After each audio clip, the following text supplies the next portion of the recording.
Welcome back. So the package I have here is the Anbernic RG Cube, which is their new device. A lot of people already got it and reviewed it, but I just got mine, so we're gonna unbox it right now.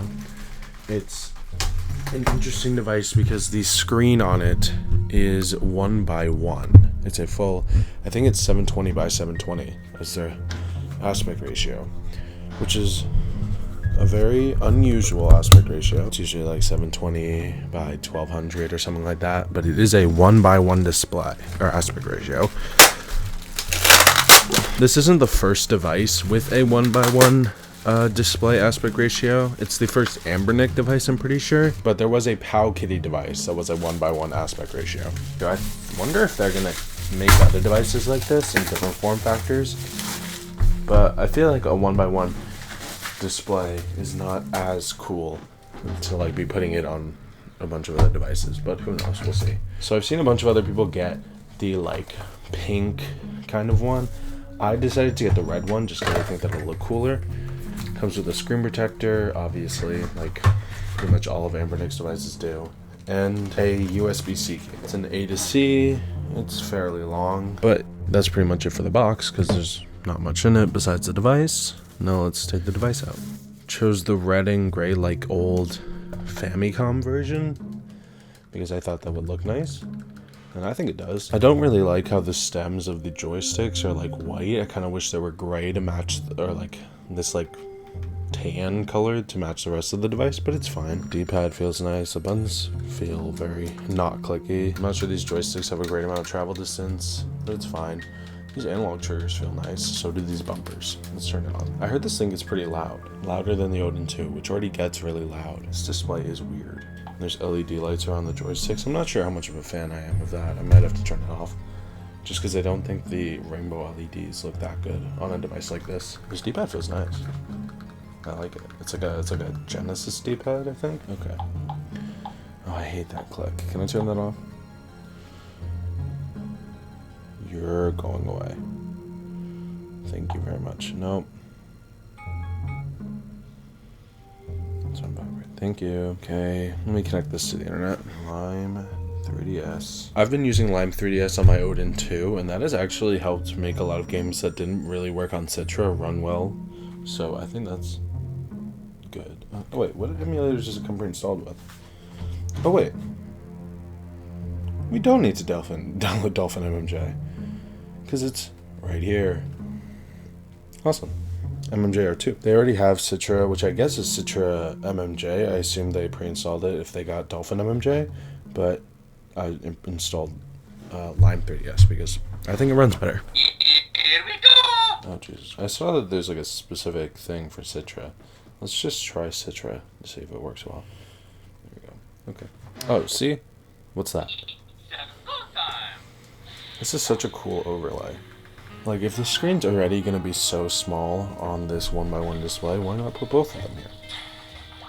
Something I noticed with all these 3DS emulators, it feels like there's like a noticeable amount of lag between when you hit the button and when the actual action happens. Like I can have my finger off the button before Mario even does it. It's not that big of a deal, but I just like, it's noticeable.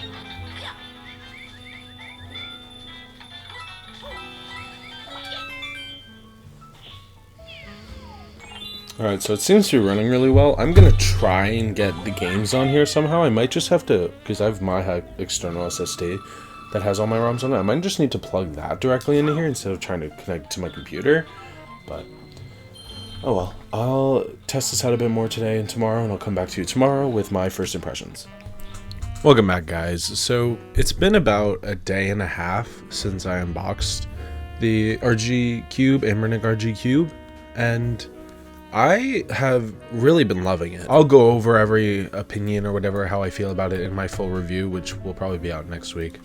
But for right now, I think this is great. The hardware on this feels really good. I don't know if it's kind of like a weird size because the screen is 1:1. It's kind of like a weird size, but it does feel really nice to hold because it is kind of tall and my hands can kind of sit comfortably on it. I know I said yesterday when I unboxed it that the joysticks, like it having like a small travel distance might be a problem, but it really hasn't been a problem. I've been playing a lot of different games. Like I was playing Mario Kart, Double Dash, and Wii, and different GameCube and 3DS games, and they all run well, but that's besides the fact. The joysticks feel really great. They feel really good based on my first impressions. The buttons feel fine. Obviously they're not the most amazing things in the world, but they do feel nice. And the D-pad, I love the D-pad. They made a device very recently that was like a Sega handheld kind of thing. It's called the RG Arc, and that's like a Sega handheld that's like, I guess, good for Genesis and stuff, that has the same D-pad, and I love this D-pad. I think it works really well. I was playing New Super Mario Bros with it, and it feels really good. I like how it's kind of like a circle, because I can just rest my finger on it and like roll it into where I want it to be, and it still has like really good inputs. And I do like these better than the ones that are on like the RG35XX or XXH or whatever, because those feel good, but I feel like they're kind of mushy. And this one, just by the nature of it being like a big circle that goes just into like physical buttons, it feels like you're pushing down on like an actual button. It feels much nicer. The battery life hasn't really been something I've been able to test so much so far, because I've had it for a day. It's not like I'm going to be able to test it like as much as possible, but it has a 5200 milliamp hour battery, which is a really good size. The Odin 2 Mini, which hasn't released yet for customers but has been in the hands of reviewers, has a 5000 milliamp hour battery. So this has a bigger battery than the Odin 2 Mini. I find that interesting because it's also less powerful than the Odin 2 Mini. It has a T820 processor, which is either close to or not as powerful as the Odin 2 Mini. It has 8 gigabytes of RAM, and it uses like, I'll go over full specs in the review, but it's like, it's much more powerful than a lot of other Anbernic devices that they released last year and the year before that were all using the T618 chip. This plays GameCube and Wii games well. Wii games can be a little bit like, can be pushing it a little bit, because like I was playing Mario Kart Wii, there were a lot of graphical glitches, but the game still ran at full speed most of the time. But you should be fine with the GameCube and anything like that. I still have to test out more systems. I haven't tested out PS1 or PS2 to see if those run, but once I get this first impressions video out and I start working on my review, I'll have those on the system. I just haven't put the ROMs on yet. When it comes to emulation on this thing, it's actually really cool how they did it, but I wish it kind of went farther. Like I said about a lot of other things in this, I'll discuss it more in my review, but there are a lot of overlays and stuff they did. Like as you saw yesterday with my unboxing, the 3DS overlay they did was really cool. And they have a similar one for Drastic for DS games. That's a DS device. And it's really cool because this thing, it would just be black bars on the sides or like on the top and bottom when you're emulating it. And it's cool that they put a nice overlay to take up the space and make it look cool. They don't do that for every system though. For Dolphin, N64, Dreamcast, from what I've seen so far, there's nothing there. And I wish there was like something, because those black bars are noticeable. It's fine, especially since those games are like 4x3, take up a lot of the screen. There's just big black bars on the bottom that wouldn't be there if the device was a 4x3 display, if it had a 4x3 display. So that's just a little nitpick. I know I was talking about the joystick lights around the joysticks. There's an option in the task manager control bar thing to change that, so you can change it between different options. So there's like a breath option and there's a gaming option. I'm not entirely sure what it does because it kind of just turned it off.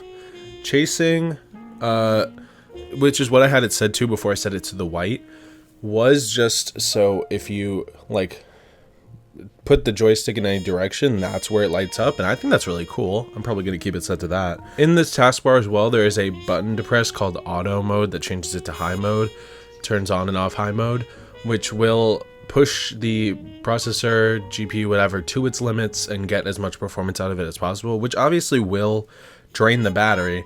But if you're playing something high-end like Wii or GameCube or something like that, a high-end GameCube game, you might want to try that to make it run better. It'll just be a nice choice. So a lot of people have been saying that this is one of the loudest devices they've ever used, and I can't confirm or deny that because I'm going to compare it to the Odin 2, which gets very loud. The Odin 2 Max that I have here gets very loud, so I'm going to compare the two and figure it out by the time the review comes out. But let's just do a little test. Let's turn this up. If you want to see how loud it gets, let me hold it over here. It's on the bottom. I hate downward facing speakers.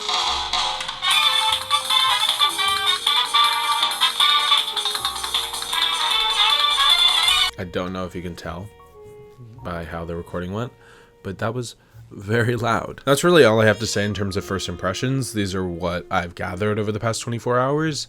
I will test a lot more of the games in depth by the time I release my review, and like I'll have more experience with everything so I can give my full thoughts, and if there's even a point to having a 1x1 display.